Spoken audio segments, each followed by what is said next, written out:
ভারতীয় জনতা পার্টির পক্ষ থেকে এবং আমার নিজের পক্ষ থেকে বিজয়া দশমীর আন্তরিক শুভেচ্ছা, লক্ষ্মী পূজা কোজাগরীর আন্তরিক শুভেচ্ছা এবং আগামী দীপাবলির আগাম শুভেচ্ছা জানিয়ে আমি আমাদের যে কার্যক্রম আজকে সারা রাজ্যের প্রত্যেকটা জেলা হেডকোয়ার্টারে ভারতীয় জনতা পার্টির পক্ষ থেকে প্রদেশ কমিটির নির্দেশ অনুসারে সাংবাদিক সম্মেলন আমি এখানে উপস্থিত আছেন। আপনারা সাংবাদিক বন্ধু ছাড়াও আমাদের এই জেলার অভিভাবিকা এবং ভারতীয় জনতা পার্টির গোমতী জেলার সভানেত্রী আমার কন্যাসম সবিতা নাগ মহাদয়া, আমার পাশে আছেন প্রশান্ত পোদ্দার এই জেলার সাধারণ সম্পাদক, আমার আরেকজন স্নেহের উত্তম দে সাধারণ সম্পাদক এই জেলা কমিটির। আমাদের আজকের এখানে মূলত সাংবাদিক সম্মেলনের মূল উদ্দেশ্যটা হলো, আপনারা জানেন আমাদের যশস্বী প্রধানমন্ত্রী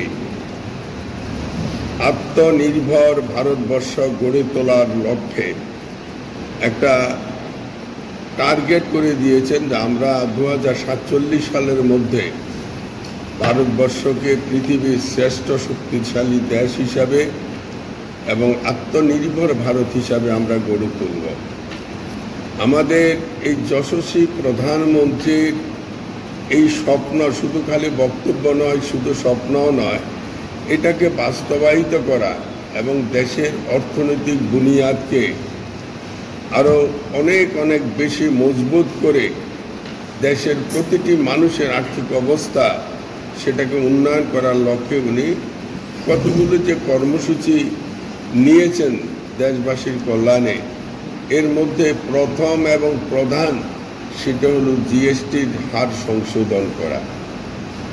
জিএসটি আমরা সব সময় দেশ যখনই যে কোনো দেশের একটা কর ব্যবস্থা চালু আছে, এটা আছে বিভিন্ন দেশে বিভিন্ন রকম। আমাদের এই দেশেও 2017 সালের আগে এখানেও কর ব্যবস্থা ছিল, এক এক রাজ্যে এক এক রকম কর ছিল।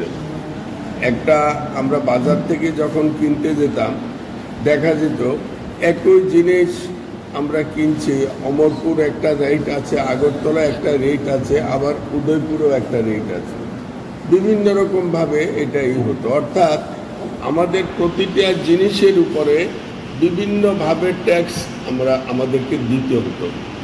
ব্যতিক্রমী প্রধানমন্ত্রী উনি বললেন যে দেশের অর্থনৈতিক ব্যবস্থাকে বুনিয়াদ এটাকে যদি শক্তিশালী করতে হয় তাহলে আমাদেরকে কতগুলো পরিকল্পনার মধ্যে দিয়ে শৃঙ্খলাবদ্ধভাবে কাজ করতে হবে এবং সেটার মধ্যে একটা মুখ্য ভূমিকা নেবে যে অর্থনৈতিক ব্যবস্থাটাকে কন্ট্রোল করে, অর্থনৈতিক ব্যবস্থা নির্ভর করে একটা দেশের, সেটা যদি আমরা যে ট্যাক্সটা আমরা যে করটা সরকারকে দিই তার উপর, তাহলে এক এক রাজ্যে এক এক জায়গায় আমরা যারা ক্রেতারা আছি আমাদের একটা নাবিশ্বাস হতে জিনিসপত্রের দাম নিয়ন্ত্রণের বাইরে চলে যায়, যে আজকে এই রেটটা আছে কালকে আবার আরেকটা রেট হয়ে যাচ্ছে, মানুষের ক্রয় ক্ষমতার বাইরে চলে যায়। 2017 সালে প্রথম 1 জুলাই এই ব্যবস্থাটাকে বললেন এটা, কিন্তু তখন উনি করলেন 4টে স্টেপ নিয়ে বললেন কর ব্যবস্থাটাকে 4টে স্টেপে করতে গিয়ে 5 থেকে 28 এটা করলেন, 5% থেকে 28%। পরবর্তী পর্যায়ে আমরা আমাদের দেশের অর্থনৈতিক ব্যবস্থা এটার বুনিয়াদটা যখন শক্তিশালী হচ্ছে তখন প্রধানমন্ত্রীর স্বপ্ন যে না, এই ব্যবস্থাটাকে আরও বেশি সরলীকরণ করতে হবে। এই যে সরলীকরণ করতে গিয়ে উনি করলেন কি, এই ব্যবস্থা ইচ্ছা করলে কেন্দ্রীয় সরকার করতে পারে না, আমাদের একটা এর জন্যে সারা দেশের মধ্যে একটা কমিটি আছে, যে কমিটি হেডে থাকেন আমাদের কেন্দ্রীয় অর্থমন্ত্রী এবং আর থাকেন বিভিন্ন রাজ্যে মুখ্যমন্ত্রীরা আর থাকে দেশের অর্থনীতিবিদ যারা আছেন তারা আলোচনা করে এগুলো নিয়ে প্রথম 4টা স্তরে চালু করা হলো।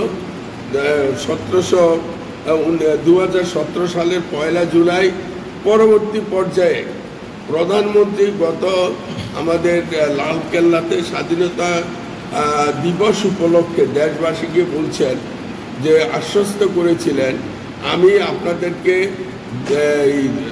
দুর্গা পূজা উপলক্ষে, এটাকে নবরাত্রি বলে, তার উপলক্ষে আমি আপনাদেরকে আরো কিছু দেশবাসীকে আমি উপহার দিতে চাই। এই লক্ষ্য নিয়ে আমরা দেখলাম যে গত 1 তারিখ থেকে আমাদের দেশের কর ব্যবস্থাটাকে সেটা আরো বেশি সরলীকরণ করা হয়েছে। সেটাকে 4টা জায়গা থেকে 2টো ভাগে ভাগ করা হয়েছে।